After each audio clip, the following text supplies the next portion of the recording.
Hey everyone, Big Markets Think Simple here. Remember when everyone was doing the mannequin challenge, or when fidget spinners were suddenly everywhere? What about Flappy Bird, that game that broke the internet for like 3 months? Yeah, where are they now? Viral trends are like bottle rockets. They burn bright and fast. But keeping that fire alive for a decade? That's a completely different game. Most fade into remember when memes. But one company basically laughed in the face of the viral curse. Over the past 3 years, their stock shot up over 600%, and they're now worth nearly $7 billion. I'm talking about Korean company Samyang Foods. People say they just got lucky with that TikTok challenge, right? Or spicy food was just exotic to foreigners. Wrong. It looks like 99% luck. But turning luck into billions? That takes ruthless execution. Today, we're going to break down exactly how Samyang turned luck into a global empire. By the way, this video is not investment advice. It's for educational, entertainment, and informational purposes only. I'm not a financial advisor. Please do your own research before making any investment decisions. Any investment decisions are your own responsibility. Ready? Let's go. It all started one afternoon in 2011. Samyang's vice chairman was walking through Myeongdong in Seoul and saw something interesting. People sweating bullets, waiting in long lines just to eat ridiculously spicy food. That's when it clicked. Let's make instant noodles so spicy they wake you up. But inside Samyang, the pushback was brutal. It's too spicy, nobody will eat this, they said. Still, she pushed through.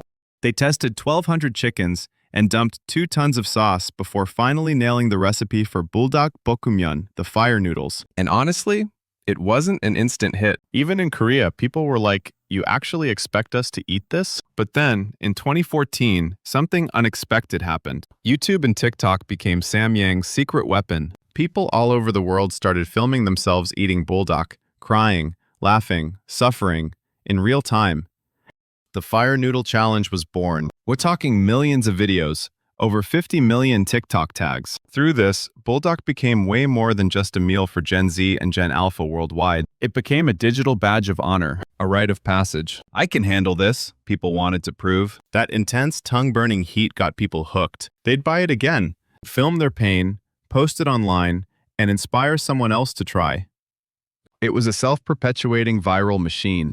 Free marketing, powered by millions of brave or foolish souls worldwide. So, how much money did this spicy dare actually make? The numbers are jaw-dropping. Buldak has sold over 8 billion packs. That's more than one for every person on Earth. But what's even more interesting is how the company transformed. They used to be a domestic Korean noodle maker. Now, over 80% of their revenue comes from overseas. They're not just exporting. They've secured prime shelf space in supermarkets across 130 countries. At Walmart in the US, they literally can't keep it in stock. Let's look at the numbers. In 2021, Samyang was doing about $580 million in revenue.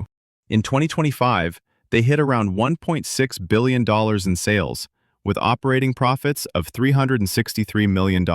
In just 4 years, revenue tripled and profits grew 8 times. Here's the kicker. Over 80% of Samyang's revenue comes from Buldak. It's basically a one-product company. Now check out their profit margins. While competitors are pulling 4 to 6% operating margins, Samyang is sitting at over 20%. That means when they sell $1 worth of noodles, competitors make about 5 cents, while Samyang pockets 20 cents. Same wheat flour, same noodles. So how is Samyang making 4 times more profit? And how have they kept selling for 13 years straight? The answer: Samyang took the opportunity Buldak gave them and scaled it with their own formula. First formula: premium pricing strategy. Buldak positioned itself as the premium brand of instant noodles. They price 10 to 20% higher than competitors, and people still only buy Buldak. Even when tariffs forced price increases, Walmart sales didn't drop. That tells you there's a global army of loyal customers thinking, if it's not Buldak, I don't want it. Second formula: direct distribution control. In the past, they relied on middlemen for overseas sales. Now, they've set up their own subsidiaries in the US and China. All those distributor fees? Now pure profit. By negotiating directly with major retailers, they get better shelf placement and higher margins. This direct sales system is the backbone of their 20% profit margin. Third formula: aggressive production capacity investment. When orders exploded, Samyang answered with infrastructure. After their Miryang Plant 1 in 2022, they opened Plant 2 in 2025, creating a noodle fortress, producing 2.8 billion packs annually. The genius move? Building factories right next to export ports, slashing logistics costs with an export-first strategy. Add their China Jiaxing plant coming in 2027, and they'll hit 3.5 billion packs a year. Finally, the power of vertical integration. Samyang built their core production processes in-house and optimized everything for exports. Samyang Mills supplies premium wheat flour, Samyang Foods makes the sauce and noodles, Samyang Square Pack handles packaging, and Samyang Logistics manages global shipping. In times like these, when raw material prices and shipping costs are all over the place, this is a massive advantage. Margins that would go to external suppliers? They keep it in the family. Supply chain risks? Completely protected. After crushing it globally with Buldak, Samyang isn't resting on their laurels. They're constantly asking, how do we take this powerful brand even further? Let's break down their portfolio expansion strategy. Their most strategic weapon is sauce. They want to go beyond a single meal and get into chicken, pizza, burgers, everything. The logic is, customers try Buldak noodles and think, this sauce would be amazing on other stuff, then naturally buy the bottled sauce.